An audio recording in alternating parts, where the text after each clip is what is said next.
El sol de la tarde caía como un mazo de plomo sobre la espalda de Lucía, mientras observaba, con el corazón apretado, lo que quedaba de su infancia. El crujido de la tierra agrietada bajo sus botas era el único sonido que rompía el silencio sepulcral de aquel valle olvidado. Habían pasado 10 años desde que se marchó a la gran ciudad, buscando un futuro brillante que terminó desmoronándose entre deudas y promesas rotas. Ahora, de regreso en el sitio de su abuelo, la realidad la golpeaba con la fuerza de un desierto implacable. Lo que en sus recuerdos era un paraíso de campos verdes, arroyos cristalinos y árboles cargados de fruta, ahora no era más que una extensión de polvo gris, cercas caídas y una casa que parecía sostenerse en pie solo por pura nostalgia. La desolación de la finca, conocida por todos como tierra perdida, no era solo física. Mientras Lucía intentaba asegurar una de las puertas de madera que colgaba de una sola bisagra, un camión cargado de ganado pasó por el camino polvoriento frente a la entrada. Desde la cabina, varios hombres soltaron risotadas amargas que el viento arrastró hasta ella. Se burlaban abiertamente, señalando los matorrales secos y llamando al lugar un cementerio de esperanzas. Para los vecinos, aquel terreno no valía ni el polvo que levantaba el viento. Decían que don Aurelio se había vuelto loco en sus últimos años, intentando cultivar piedras, y que su nieta era igual de ilusa por volver a reclamar un cadáver de tierra. Lucía bajó la mirada, sintiendo el peso de su propia derrota. Estaba en la quiebra absoluta, y su única salida económica era vender la propiedad lo antes posible para saldar sus compromisos en la ciudad. Sin embargo, cada vez que miraba hacia el horizonte, una punzada de culpa le atravesaba el alma.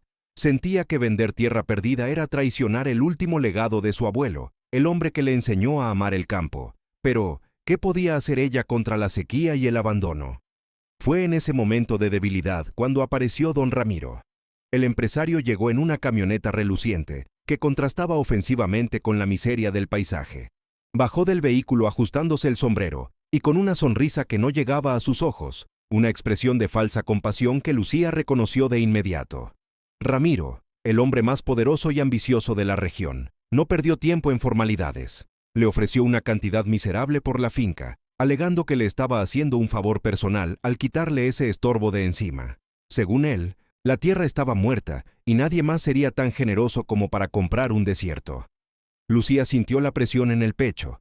Necesitaba el dinero, pero la prepotencia de Ramiro encendió una chispa de resistencia en su interior. Buscando un respiro, se refugió en la vieja oficina de don Aurelio, un cuarto pequeño impregnado del olor a papel viejo y tabaco de pipa. El lugar estaba cubierto por una densa capa de polvo que ocultaba los muebles. Con resignación, comenzó a limpiar, moviendo pesados legajos y herramientas oxidadas. Al intentar arrastrar un viejo baúl de madera de cedro que descansaba en un rincón, notó que el fondo sonaba diferente, un eco metálico que despertó su curiosidad.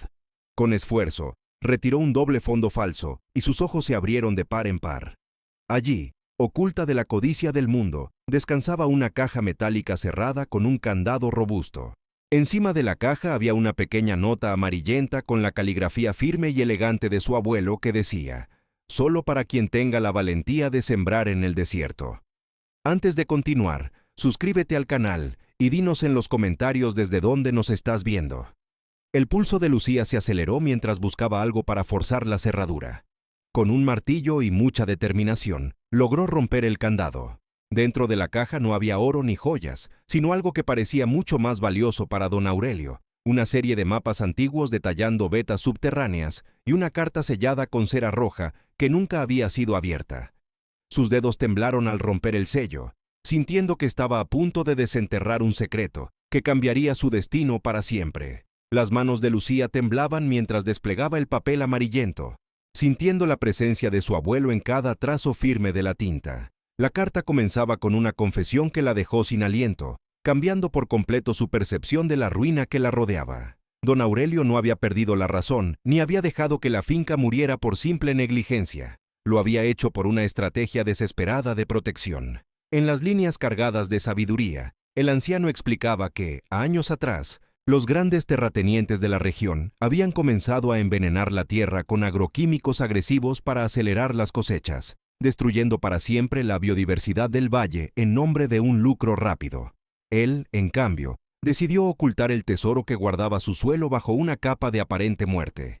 El abuelo le revelaba que la aridez superficial de tierra perdida era en realidad una armadura, una máscara de polvo y maleza diseñada específicamente para alejar a los hombres ambiciosos que solo buscaban riqueza fácil. Bajo esa costra de tierra reseca y esterilidad fingida, se ocultaba un acuífero natural único, una reserva de agua pura que él había preservado sellando los pozos antiguos con un método artesanal que solo alguien con la paciencia de un verdadero agricultor podría revertir.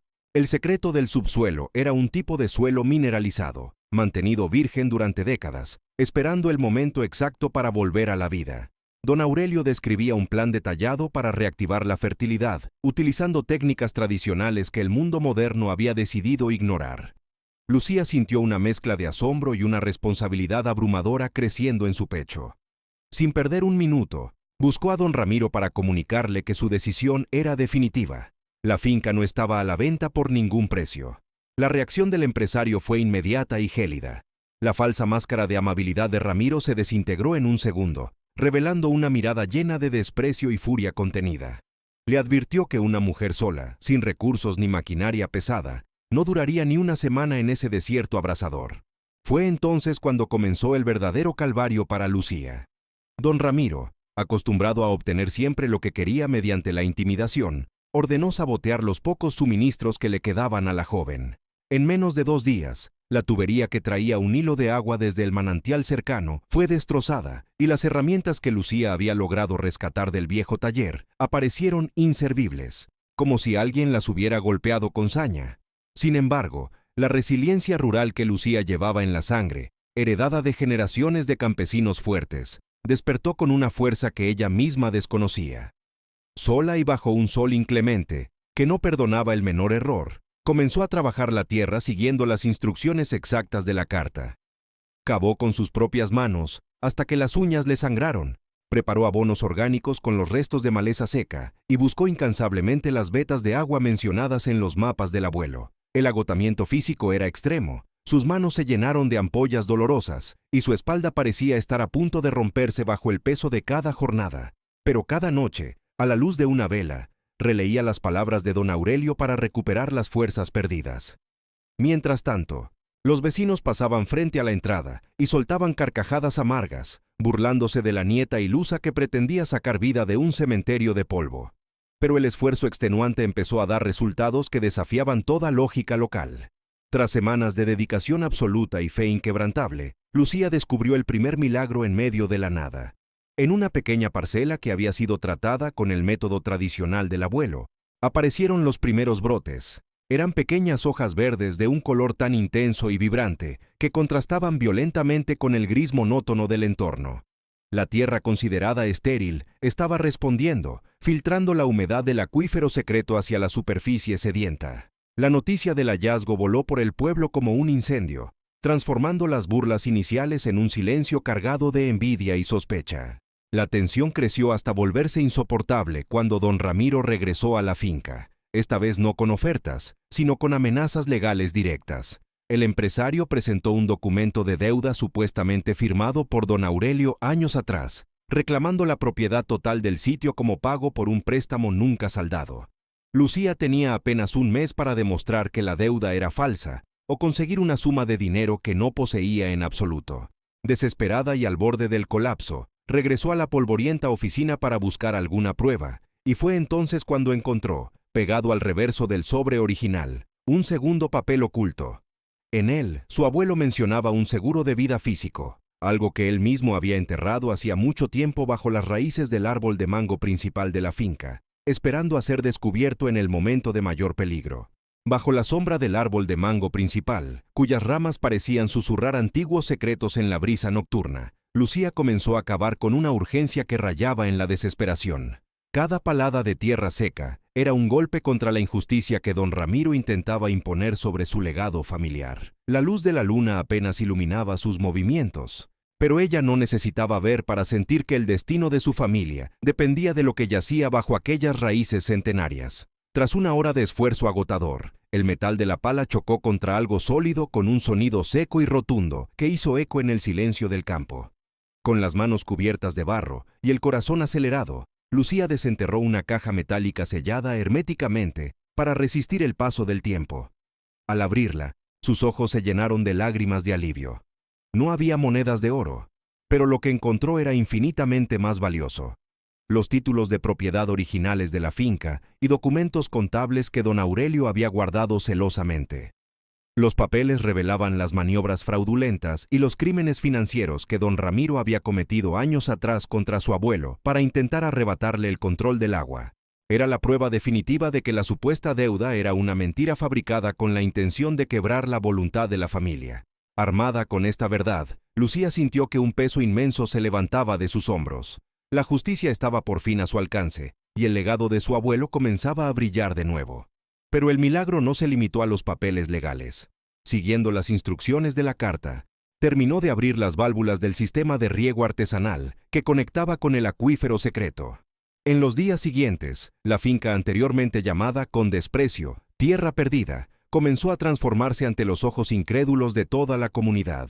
La tierra, alimentada por el agua pura de las profundidades y regenerada por minerales preservados durante décadas, estalló en un verdor sobrenatural. Los brotes se convirtieron en arbustos frondosos y cultivos que crecían con una rapidez asombrosa, creando un oasis vibrante en medio de la sequía regional. La noticia del cambio se extendió como pólvora, atrayendo miradas de asombro y esperanza de todos los alrededores. Llegó el día señalado para el desalojo definitivo. Don Ramiro apareció en la entrada de la finca con una sonrisa de triunfo, acompañado por un abogado y varios oficiales encargados de ejecutar la orden judicial. Estaba seguro de su victoria, convencido de que la joven se rendiría ante la presión. Sin embargo, se detuvo en seco al ver el estado de la propiedad. El desierto que esperaba encontrar se había convertido en un paraíso fértil que desafiaba cualquier explicación lógica. Lucía salió a recibirlo con una serenidad inquebrantable que descolocó al empresario. Antes de que él pudiera pronunciar una palabra, ella le entregó la carpeta con los títulos originales y las pruebas contundentes de sus fraudes pasados. El ambiente se volvió gélido mientras los oficiales revisaban los documentos. Don Ramiro, cuya arrogancia se desmoronó por completo, intentó balbucear excusas, pero las pruebas eran irrefutables. Ante la mirada atónita de los vecinos que se habían acercado para presenciar el evento, el empresario fue humillado públicamente. No solo perdió cualquier derecho sobre la tierra, sino que las autoridades iniciaron en ese momento el procedimiento para procesarlo por falsificación y estafa. El hombre tuvo que retirarse escoltado, mientras el pueblo observaba en silencio la justicia largamente esperada. El asombro de la comunidad se transformó rápidamente en un profundo respeto hacia la joven, que no se dio por vencida. Lucía comprendió entonces que el legado de su abuelo no era para ser disfrutado en soledad. Aquellos mismos vecinos que semanas atrás se burlaban de ella, ahora se acercaban con humildad, asombrados por la riqueza oculta. Lucía decidió transformar la finca en una cooperativa agrícola, invitando a las familias locales a aprender los métodos sostenibles de don Aurelio y a compartir los beneficios del acuífero secreto. Al caer la tarde, mientras el sol pintaba de naranja el horizonte de su ahora próspera tierra, Lucía se sentó bajo el árbol de mango. Sacó la carta original y leyó con voz suave las últimas líneas. «Hija mía, esta tierra nunca estuvo perdida. Solo esperaba a alguien que supiera mirar con el corazón». Con un nudo de emoción en la garganta, Lucía miró hacia la entrada de la propiedad. Allí, un nuevo letrero de madera tallada reemplazaba al antiguo. Ahora, todos los que pasaban por el camino podían leer con claridad el nombre de aquel oasis: el renacer de Aurelio. La joven sonrió, sabiendo que su abuelo finalmente descansaba en paz, al ver que su amada tierra estaba en las mejores manos posibles. La historia de la finca ya no era una de abandono, sino un símbolo de esperanza para todo el valle, una prueba viviente de que incluso en el desierto más árido, la vida siempre encuentra una forma de florecer cuando hay amor, paciencia y verdad de por medio.